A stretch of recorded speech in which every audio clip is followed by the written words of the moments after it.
Hey guys, welcome back to another AQ3D video. This one is on the defense build. In case you guys did not know, I did a video on the attack build. I'll put a link to that in the top right corner. You can go and check that out. If you guys enjoyed this video, do me a favor and tap that like button, smash the subscribe, and turn the notifications so you don't miss any of my uploads. I'd like to thank all of my YouTube members for all the support that they give me. I really appreciate all the support. This is the defense build right here. So this one focuses on your HP as well as your armor and some evasion. So the attack is the highest still, and that is largely because of the weapon I have, but I'll be going over each item in this video. First item is the weapon, and for the weapon we're using the Phoenix Blade of Nulgath, and the reason why is because of the amazing attack that this gives. So there is another option you can use, but you sacrifice the attack so much, and this is not the weapon, but it's the Desolate Pronged Rune, which is the enhanced version of this.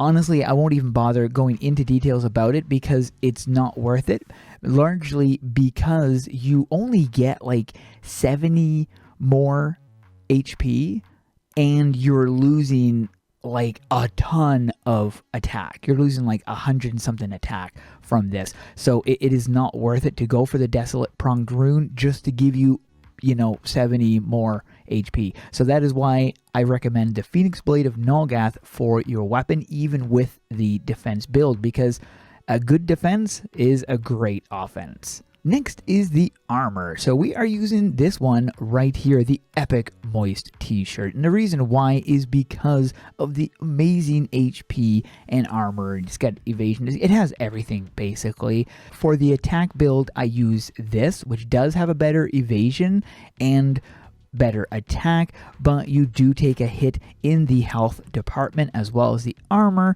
So that is why we are using this for the defense build. For the helmet, we have the Lotus Defender Raised Helm. And again, I will show how to get all of these items. So the reason why we're using this, now this is for the attack build. And you can see every single department is taking a hit in the attack build except for attack. So if you're going for the attack build, you'd be running this. If you're going for the defense build, you'd be running this because it gives you better attack, better health, better armor, and better evasion. For the shoulders, we are running the Corrupted Fiend Pauldings, and this is the best shoulders to be running for this, and the reason why is because it basically covers all of the fields very nicely. It is the highest in armor and health, so this is the best one. Now, this is the one that you use for the attack, and as you can see, it's only got 3 plus more, so it's honestly not worth the trade-off. It's much more logical to actually go with this even when you are running the max attack build. It's better just to run this instead because of the sacrifice that you take with this. Next is the belt, and so for this one we're running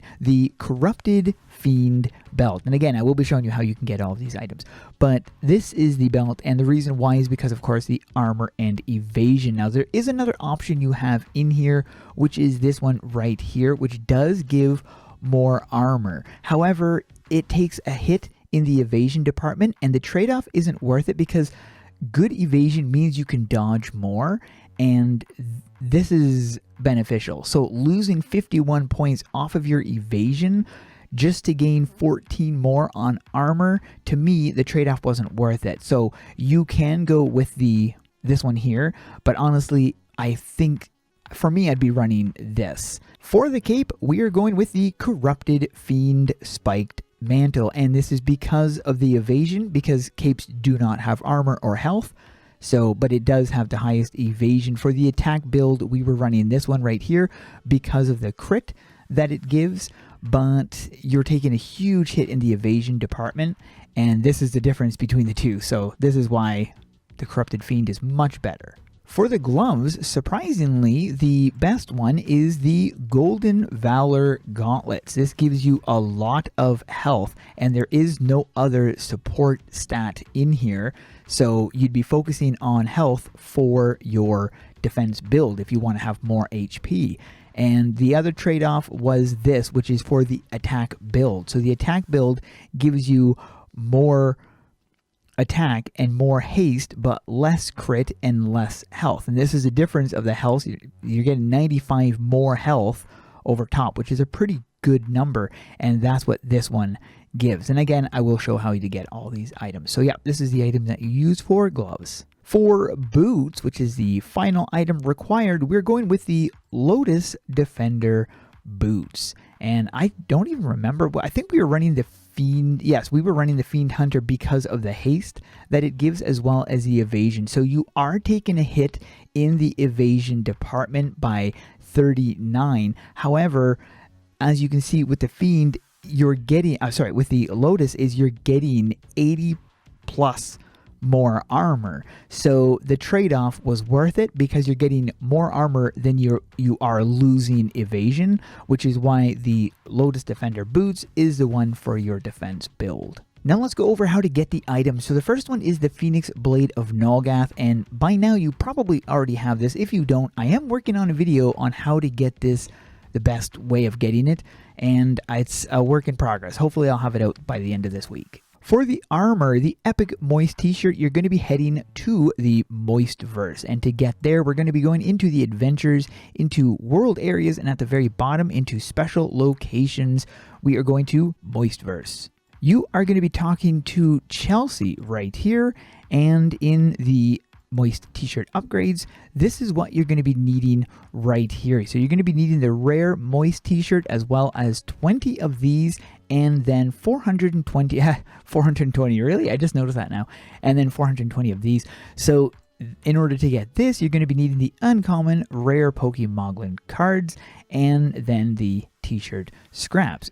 Then you're going to be needing this in order to do that, which you need the off Moist t-shirt, which you do get from doing a quest, I believe, in this location if you've played through the story in this area, as well as these. And then of course you can just craft this. Maybe this is the only way to get it, is just by crafting it, I'm not sure, but anyways, you can just craft this. Doesn't take very long to get these, and then you would just be going up through here. So the only other thing you'd have struggle getting, these t-shirt scraps are dropped by this monster right here. And I was able to solo this guy multiple times using my samurai class, so you shouldn't have any problem getting your scraps. It's going to take a while, but just keep at it and you'll eventually get the amount you need. And then the last thing you'll be needing is the rare Maglin.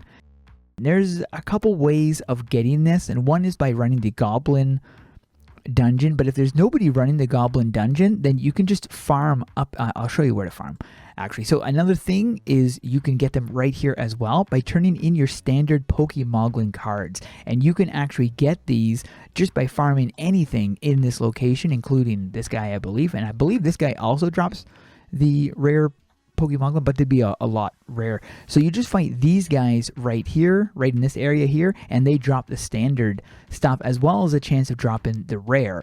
And you could just continuously fight these guys to get the amount of standards you need. But another option that people do, and this is where I farmed most of my rare Moglin cards, was in here.